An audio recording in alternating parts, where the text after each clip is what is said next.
Bom dia, gente. Sérgio Amaral já está conosco. Bom dia, Sérgio.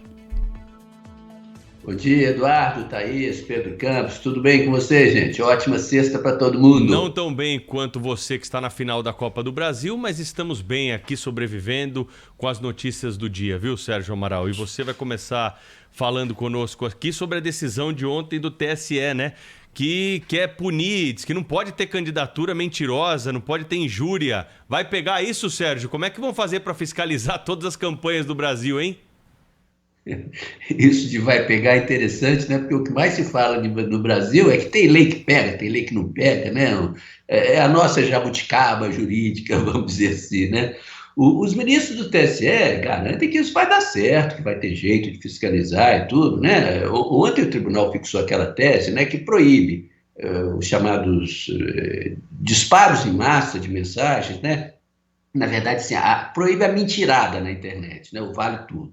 E o mais importante, o tribunal disse que as mesmas regras de fiscalização que valem para nós, na imprensa profissional, né, vale também para blogueiros, tanto para os blogueiros sérios, existem muitos, né, como para aquela turminha, né, que se diz jornalista e adora espalhar ataques, mentirada na internet, né.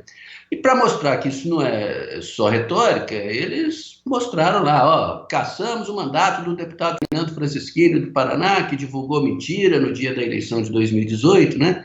A gente lembra que na internet ele disse que o sistema de votação, apuração estava pronto para uma fraude. A fraude seria evitar a vitória do então candidato à presidência Jair Bolsonaro, né? É aquela história, a perna dessa mentira era tão curta que bastaram poucas horas para ela levar a rasteira, né, com a vitória folgada do Bolsonaro, está aí há quase 3 anos na presidência. Bom, aí vem a história. Vai pegar? Parece, viu, pessoal, que tem tudo para pegar, até porque já provocou reação. A nossa colega Mônica Bergamo está mostrando na coluna dela de hoje que a defesa do presidente Bolsonaro está preocupada. Uma advogada dele disse que equiparar blogueiros, né, à grande mídia e fazer com que eles tenham que respeitar as mesmas restrições é uma coisa desproporcional, porque são pessoas muitas vezes pouco instruídas, que falam besteira e que não têm a mesma estrutura jurídica de apoio. Aí eu te respondo, para bom entendedor, um pingo é letra, né? Sabe o que não vou fazer mais me impressionou, mas muito me impressionou, Sérgio? Ontem foi dia 27 de... Anteontem, né? 27 de outubro. Anteontem, 27 de outubro. Você lembra em que dia que aconteceu o segundo turno da eleição em 2018? 27 de outubro. Ou seja, os caras levaram três anos exatos. Parece que fizeram de propósito para decidir um assunto que, cá entre nós, não fazia o menor sentido decidir mais em termos de resultado eleitoral. Serviu só para criar jurisprudência mesmo, né, Sérgio? Exatamente, e essa é a tônica, né? A fala do ministro Alexandre de Moraes ontem, né? Porque o julgamento começou na terça-feira e terminou ontem de manhã. Foi isso. A fala do ministro Alexandre de Moraes foi interessante, porque ele mostra o seguinte: a justiça eleitoral sempre andou muito atrás do fato, né? Aquela história, devia botar tranca na casa depois que o ladrão já tinha levado os móveis todos, né? E a disposição deles agora é atuar antes, é botar a tranca antes. E ele está dizendo o seguinte, que a gente vai fiscalizar, a gente vai acompanhar e em caso de injúria, em caso de ataque desproporcional, em caso de mentirada e tudo, eu prefiro falar isso tudo do que fake news, tá? Fake news é um negócio assim, é notícia falsa. Eu estava vendo Eduardo Barão ontem conversando, falando o seguinte, só que essa mentirada não pode ser equiparada à notícia, não é nem notícia falta. O nome disso é com todas as letras e garrafais, é mentira. Então, essa decisão do TSE de ir para frente é para evitar, por exemplo, Eduardo, Thaís, Pedro, vocês lembram que lá atrás, há muitos anos, no Piauí, foi eleito o governador Monsanta.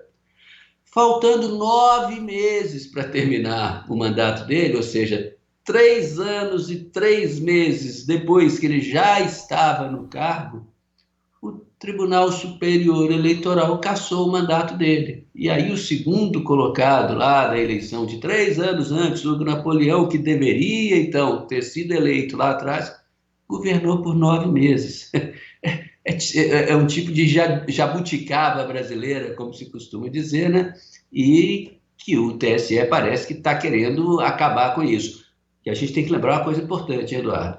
O ministro Alexandre de Moraes, ele vai presidir o TSE durante as eleições do ano que vem, né? Eu lembrei agora do Mão Santa, o senador Mão Santa, que falava muito assim no Senado da República. E foi muitos anos governador do Piauí. Era assim que ele falava. Foi muito eloquente, junto com o agora candidato a presidente pelo PSDB, pelo estado do Amazonas, agora me fugiu o nome dele, líder do... Arthur Virgílio, eram os dois grandes líderes contrários a Lula no começo do mandato.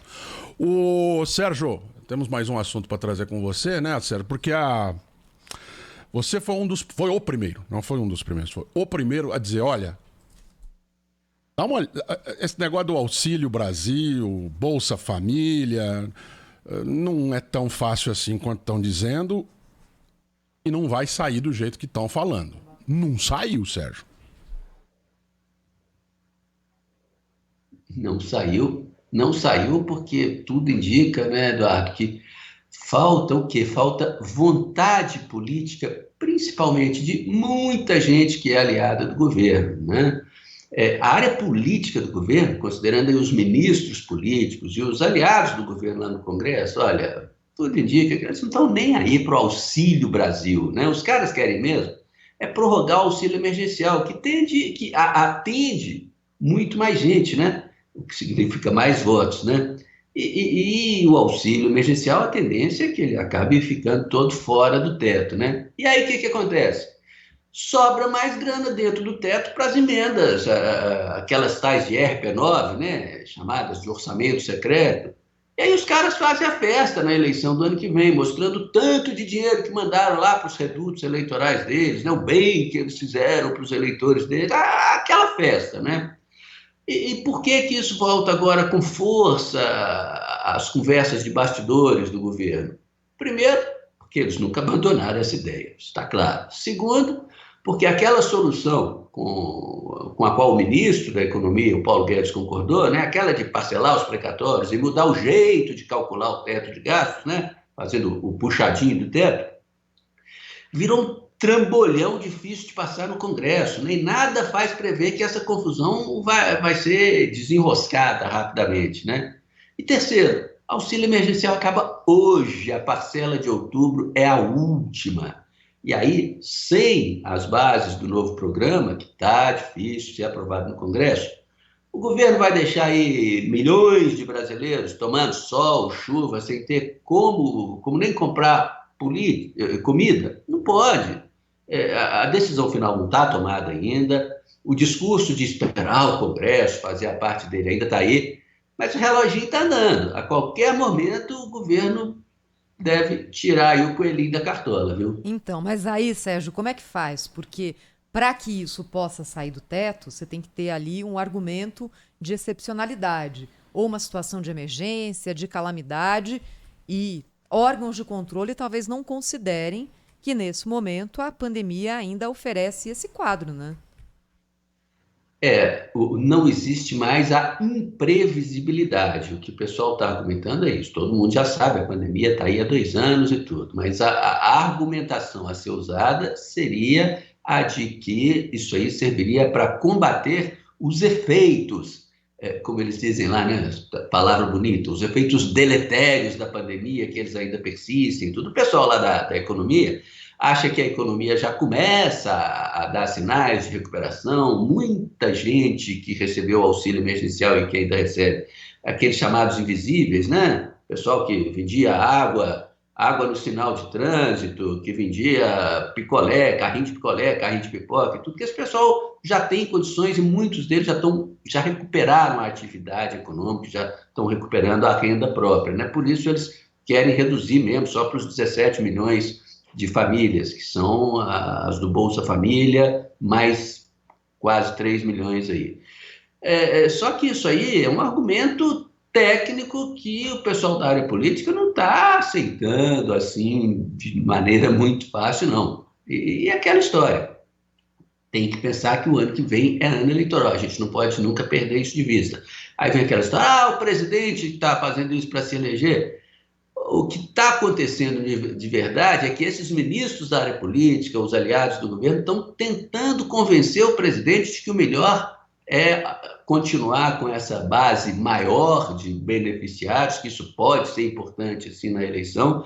E aí tem aquela história, né? Tem muita gente que acha que isso aí pode complicar a vida do governo sob o ponto de vista fiscal. Ninguém é contra pagar aquelas famílias que realmente precisam, mas muita gente é contra pagar a quem já não precisa e que isso iria complicar o governo sob o ponto de vista fiscal. E aí, ali na esquina, já antes ou no máximo durante a eleição, durante a campanha eleitoral, a situação da economia já poderia estar tão ruim que isso iria prejudicar o presidente. Mas iria prejudicar também esses apoiadores? Claro que não. Por quê? Porque esses aí tiveram tempo de pegar a grana das emendinhas RP9, as tais das emendas de relator, e espalhar a grana lá nas bases eleitorais e vão poder mostrar que fizeram bem, que levaram grana, que levaram obra, que levaram isso e aquilo. E esses não, esses estão protegidos. Então, tem gente que acha que isso aí, inclusive dentro da equipe econômica, que acha que isso aí seria uma rasteira no presidente, viu? Sérgio Amaral, jornalista-chefe de jornalismo da Band em Brasília, todas as sextas-feiras conosco aqui no Jornal Gente da Rádio Bandeirantes. Bom fim de semana, hein, Sérgio? Ótima sexta, ótimo fim de semana para vocês. Até a próxima. Beijão. Rede Bandeirantes de Rádio.